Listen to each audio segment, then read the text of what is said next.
Hello everyone, मैं हूं मनीषा और welcome back to my channel. जैसा कि हम सब जानते हैं कि समर वेकेशंस स्टार्ट हो गए हैं, तो हमने भी प्लान बना लिया। तो हम जा रहे हैं माउंट आबू, जो कि है राजस्थान में। टॉयज नो, इधर आओ। बस डैडी। माउंट आबू राजस्थान में अरावली रेंज का सबसे हाईएस्ट पॉइंट है। समर पे हिल स्टेशन जाने का मज़ा ही अलग रहता है। तो हमने भी प्लानिंग कर ली और हम भी निकल गए। क्या हो गया सुना? तो वीडियो को स्किप ना करें और एंड तक बने रहें। माउंट आबू जाने के लिए आप वीकेंड में प्लान कर सकते हैं। अगर आप दिल्ली से जा रहे हैं तो आपको ट्रेन और बस तीनों अवेलेबल है, बट जो फ़्लाइट है वो उदयपुर तक ही जाती है। उसके बाद आपको अपनी पर्सनल कैब या फिर जो भी प्राइवेट टैक्सी है वो आप हायर कर सकते हैं।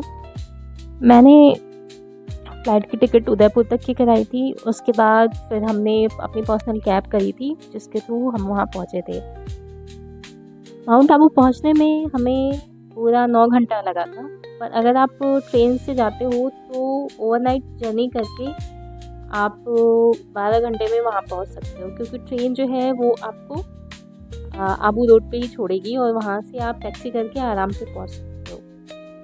पर जो फ़्लाइट है वो फ़्लाइट आपको उदयपुर तक की ही मिलेगी, इसलिए मैं कहूँगी कि आप ट्रेन से जाएं।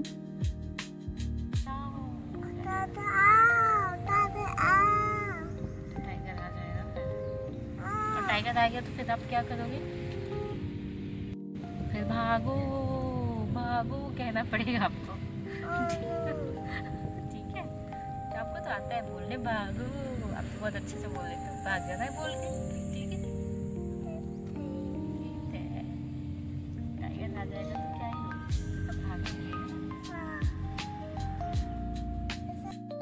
होटल पहुँचते हुए हमें शाम के 5 बज गए थे और ये है होटल से हमारा व्यू। जो होटल हमने बुक किया था वो था पालमपुर पैलेस, और ये बहुत ही पीसफुल जगह थी और बहुत अच्छा एरिया था। आप अगर घूमने नहीं भी जाते हो तो आप आराम से यहाँ के लॉबी में बैठ के, पार्क में बैठ के चिल कर सकते हो और फैमिली के साथ एंजॉय कर सकते हो। मैंने और प्रदन्या ने यहाँ पे बहुत एंजॉय किया। अगर आपको इसका लिंक चाहिए होगा तो आप मुझे कमेंट बॉक्स में ज़रूर से बताएं, मैं आपको लिंक प्रोवाइड करा दूँगी।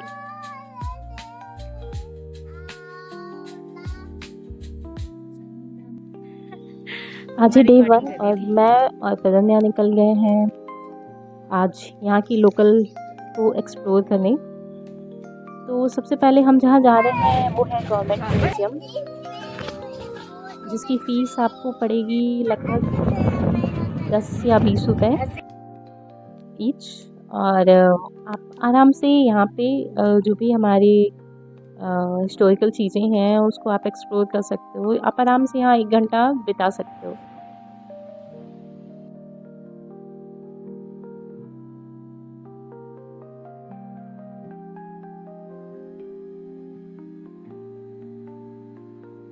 म्यूज़ियम से निकल के सीधे हम नक्की लेक की तरफ चल देते हैं, जहाँ पर आप आराम से घंटों बैठ सकते हो। यहाँ पे एंटर करते ही आपको एक काफ़ी बड़ा सा एरिया मार्केट का मिलेगा, और मार्केट को क्रॉस करते ही लेफ़्ट साइड में आपको एक बहुत बड़ा सा पार्क है, जहाँ पे काफ़ी लोग बैठते हैं और वहाँ पे बैठने के लिए आराम से काफ़ी बड़ी-बड़ी सिटिंग एरियाज़ बनाए हुए हैं, जहाँ आप घंटों आराम से बैठ सकते हो, चिल कर सकते हो। बैठे हुए हमें ये दीदी मिली, जिनसे हमने मेहंदी लगवाई थी। तो रंजना तो बहुत खुश थी मेहंदी लगवा करके, और ये बहुत ही प्यारी सी थी, इसलिए इनकी मैंने वीडियो भी बना ली। हमने काफ़ी देर इस पार्क में बिताया।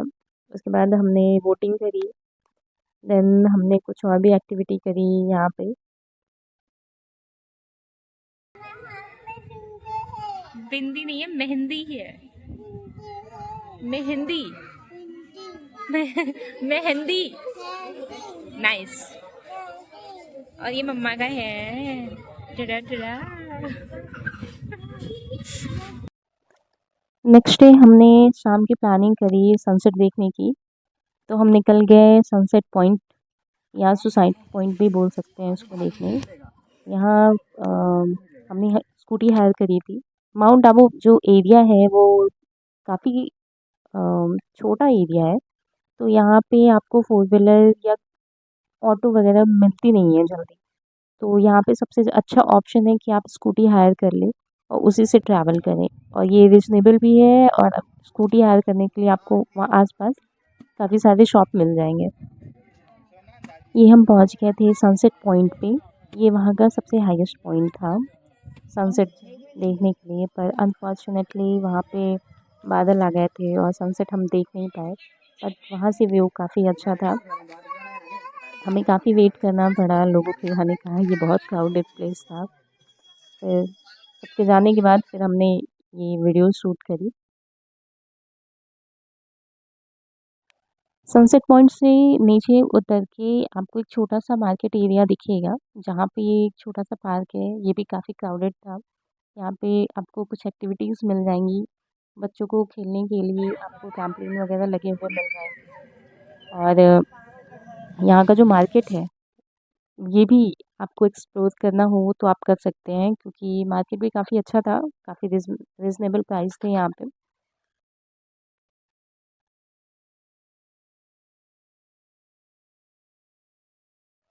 सेकंड डे के स्टार्टिंग में हमने सुबह सुबह एक फोर व्हीलर हायर करी, और उससे हम निकल गए यहाँ के दिलवाड़ा जैन मंदिर की तरफ। और यहाँ के सारे मंदिरों में, ऑलमोस्ट सारे मंदिरों में फ़ोन अलाउड नहीं है, कैमरा अलाउड नहीं है। तो अंदर की कोई पिक्चर्स आप नहीं ले सकते हैं। हाँ, बाहर आप जितनी चाहे उतनी फ़ोटो खिंचा सकते हैं। तो ये यहाँ जाने से पहले ये पॉइंट ज़रूर से नोट करें। यहाँ मंदिर के बाहर बड़ा बड़ा तोड़ो। काफ़ी बड़ा सा पॉन्ड था जहाँ पे मछलियाँ भी थी। हमने उन्हें खाना वाना भी खिलाया।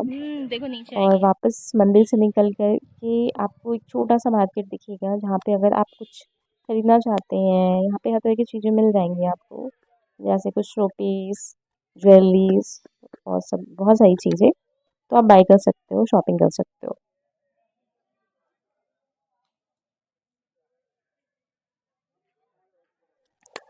उसके बाद हम निकल गए गुरु शिखर की तरफ। लेकिन हमारे जो ड्राइवर थे वो काफ़ी अच्छे थे, तो उन्होंने हमें बताया कि अ, यहाँ रास्ते में भी काफ़ी सारी चीज़ें हैं जो कि देखने वाली हैं। जैसे कुछ व्यू पॉइंट्स थे, कुछ ऐसे व्यू पॉइंट्स थे जहाँ वो उन लोग कह रहे थे कि वो दिखा देंगे। एक वैक्स म्यूज़ियम था जहाँ पे, और मिरर मेज़ था। तो बहुत सारी चीज़ें थी जो उन्होंने हमें रास्ते में जाते हुए दिखाते हुए ले गए। वैक्स म्यूज़ियम अगर आप मसूरी गए हैं तो ये बिल्कुल वैसा ही था, पर मुझे लगता है मसूरी का थोड़ा ज़्यादा अच्छा था। यहाँ सब ओके ओके ही था, बट आप एक बार यहाँ पे विज़िट ज़रूर से कर सकते हो। इसकी जो टिकट थी वो 200 थी ईच। उसके बाद हम मिरर मेज़ में पहुँचे, जहाँ की टिकट जो थी वो 100 रुपीज़ थी। 3 साल से छोटे बच्चों की कोई टिकट नहीं थी, और 3 साल के ऊपर के बच्चों के लिए पूरी टिकट थी। शायद सुनंदा ने काफ़ी एंजॉय किया, और पैसा वसूल था। एक बार आप जा सकते हो।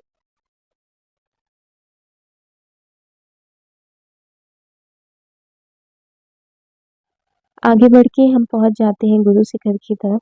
यहाँ पे आपको पार्किंग बहुत ही आसानी से मिल जाएगी। पार्किंग से आपको 300 सीढ़ियाँ लगभग आपको चढ़ के ऊपर जाना पड़ेगा टॉप पे। तो अगर आपके पैरों में दिक्कत है तो फिर आप उस हिसाब से ही प्लान करें। मंदिर के अंदर यहाँ भी कैमरे वगैरह अलाउड नहीं है, और शॉर्ट ड्रेसेस पहन के जाना भी अलाउड नहीं है। जैन मंदिर में तो वो प्रॉपर आपको दुपट्टा और पजामा देते हैं पहनने के लिए। तो प्लीज़ अगर आप इस मंदिर में जा रहे हैं, जैन मंदिर जा रहे हैं, दिलवाड़ा जैन मंदिर, तो आप प्लीज़ वहाँ पे प्रॉपर सूट सलवार या प्रॉपर कपड़े पहन के जाएं, अदरवाइज़ वो आपको अंदर नहीं जाने देंगे। गुरु शिखर पे ऐसा नहीं है। ये ओपन मंदिर है, तो आप यहाँ आराम से जा सकते हैं, बस आपको सर ढक के जाना होता है। यहाँ का मेन मंदिर जो है वो आपको 300 सीढ़ियाँ चढ़ के मिल जाएगा, पर 300 सीढ़ियाँ चढ़ने के बाद एक छोटा मंदिर और भी है, जो कि आपको लगभग 100 से 150 सीढ़ियाँ चढ़ के ऊपर मिलेगी। और वहाँ से भी अलग तरह का व्यू दिखता है, आप वहाँ ज़रूर जाएँ। हम दोनों जगह गए थे, कई लोग नहीं जा पाते हैं, नहीं जाते हैं वहाँ पे, पर अगर आप जा सकते हैं तो आप प्लीज़ दोनों जगह ज़रूर जाएँ।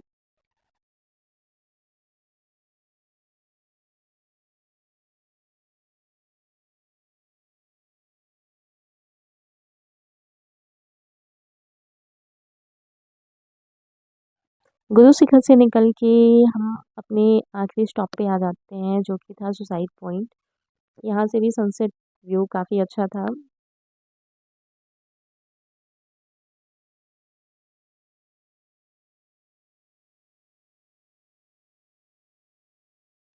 आज है हमारा तीसरा दिन और आज हमारी रात की फ़्लाइट थी। तो आज के दिन हम निकल गए नक्की लेक, जहाँ हमने थोड़ी शॉपिंग करनी थी और शॉपिंग के साथ हमारे 1-2 विज़िट रह गए थे, जैसे टोड रॉक। तो हमने सोचा आज उसे भी विज़िट कर लेते हैं। और टोड रॉक जाते समय रास्ते में ही आपको चंपा कैंप करके एक जगह मिलेगी, जहाँ पे बताया जाता है कि स्वामी विवेकानंद जी ने कुछ समय तक यहाँ पे भी अपनी योग साधना की थी। ये जगह बहुत छोटी-सी है, लेकिन मुझे लगता है आपको विज़िट ज़रूर करना चाहिए।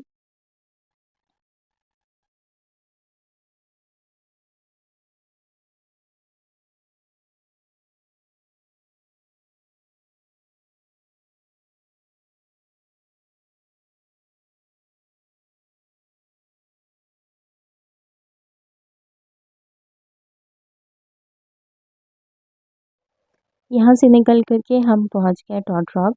यहाँ कोई टिकट नहीं है, ये ओपन एरिया है, आप जितनी देर तक चाहे यहाँ पे बैठ सकते। और इस समय काफ़ी अच्छा मौसम हो रखा था यहाँ पे, बहुत ठंडी हवा चल रही थी और बहुत अच्छी धूप भी थी। तो अगर आप यहाँ जाना चाहते हैं तो मुझे लगता है आपको फरवरी, मार्च या फिर सितंबर-अक्टूबर के महीने में जाना चाहिए यहाँ। So friends, that's for today. ये थी हमारी 3 दिन की माउंट आबू की ट्रिप। आपको मेरी ये वीडियो कैसी लगी मुझे कमेंट में ज़रूर बताएं। अगर आपको मेरी वीडियो पसंद आती है तो आप इसे लाइक ज़रूर करें, सब्सक्राइब करें मेरे चैनल को और इसे शेयर करना बिल्कुल भी ना भूलें। मिलते हैं मेरे नेक्स्ट वीडियो में, तब तक के लिए बाय बाय।